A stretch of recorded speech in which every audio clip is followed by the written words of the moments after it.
Picture this. A narcissist stands in front of a mirror. What do they see? The charming smile? The curated outfit? The confident posture? You might assume they see perfection. But the real chilling answer is this. They see absolutely nothing. Not because they're blind, but because the person looking back, the core self, the thing that gives you identity, continuity, and value, simply isn't there. This isn't an insult. This is the deepest, most terrifying truth about narcissistic personality disorder.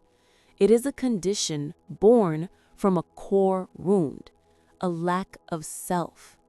And if you are currently healing from a relationship with a narcissist, understanding this void is the one thing that will set you free. The narcissist is not a monster who wants to ruin your life. They are a profoundly damaged individual desperately trying to survive their own inner emptiness. And the terrifying secret is, they need you to be their mirror, their proof of existence. In the next 15 minutes, we're going to dive deep into the deep, dark origin of the narcissistic core wound, the chilling mechanism of their survival deception, and why they are genetically, psychologically incapable of genuine love. Let's go. Part 1. The birth of the core wound. To understand the adult narcissist, you must look into the painful failures of childhood. A true self is built through a critical phase of development, usually around ages 2 to 7.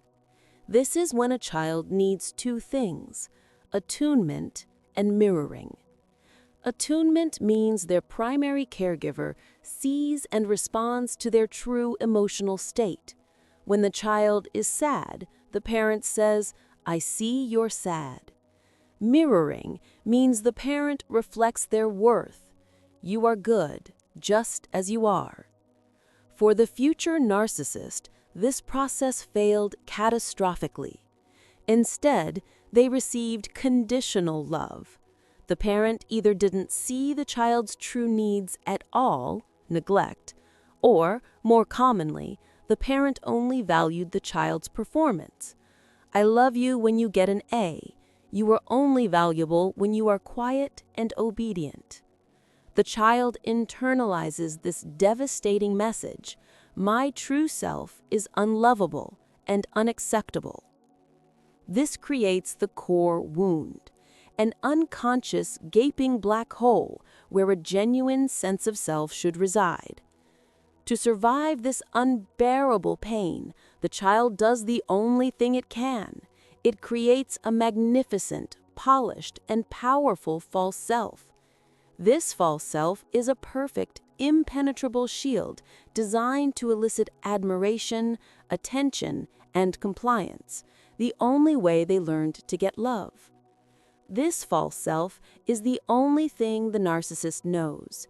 It's the handsome CEO, the charming party guest, the spiritual guru. And the goal of this false self is not connection. It is narcissistic supply. Part 2. The survival mechanism, the mirroring deception. If the narcissist's true self is empty, how do they know they exist? They use people, specifically you, as a form of psychological life support. They don't just want your admiration, they need it to anchor their reality. This is the mirroring deception. When you meet a narcissist, they don't see you. They see what they want to become or what they need to possess to appear perfect. They are masters of projective identification. They project their perfect false self onto you and then demand you hold that image for them. This is why the early stages feel like magic. They are reflecting your deepest desires back to you. They are not the soulmate you always dreamed of. They are simply wearing the mask of your projected ideal. They are downloading your blueprint. And the empath, desperate for genuine connection, mistakes this perfect reflection for perfect intimacy. But the moment you stop reflecting their grandeur, the moment you challenge them, critique them, or worst of all, make your own genuine needs known, the mirror cracks. When that happens, the void within them screams. They don't just feel rejected, they feel like they are ceasing to exist. This isn't just an emotion, it's an existential crisis. And in a panic, their survival mechanism, the false self, swings into defense. This defense is why they rage, why they deny reality, gaslighting, and why they blame you for everything. Their primary objective is not to hurt you out of malice, but to quickly reestablish your function as their supply, their mirror, their proof that their false self is real and powerful. They are not fighting you, they are fighting the terrifying nothingness inside themselves, and they are using you as the emotional punching bag to keep it contained. Part 3. The Incapacity to Love and the Path to Freedom. The narcissist cannot love in a genuine adult way because love requires two complete, separate selves. Two sovereign beings choosing to share their abundance. But the narcissist has only the false self, which is inherently brittle and dependent on external supply.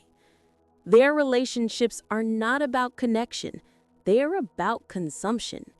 They are not looking for a partner, they're looking for an emotional oxygen tank. Think about the language of genuine intimacy, vulnerability, compromise, accountability, empathy. Vulnerability? The narcissist cannot drop the false self or the core wound will be exposed. Accountability? Taking responsibility means admitting imperfection, which means admitting the false self is a lie, which means existential destruction. Empathy? They can intellectually mimic empathy, but they cannot truly feel your pain because they are too busy managing their own internal terror and focusing on their own survival needs. Their actions are not motivated by what they can give you, but by what they can extract from you. And once you recognize that their love is merely an extraction process, the guilt and confusion dissipate. The realization is painful but liberating. You cannot heal the void inside them because you are not the one who created it. Your freedom begins when you stop accepting the role of their mirror and their emotional life support. Here are 3 savage truths to reclaim your power. Stop explaining your reality. They need you to argue with them because arguments are supply. When you try to make them see the truth, you are feeding the beast. The fix is radical acceptance that they live in a different reality. State your boundary once, then withdraw your energy. Understand love is transactional. They are not capable of unconditional love.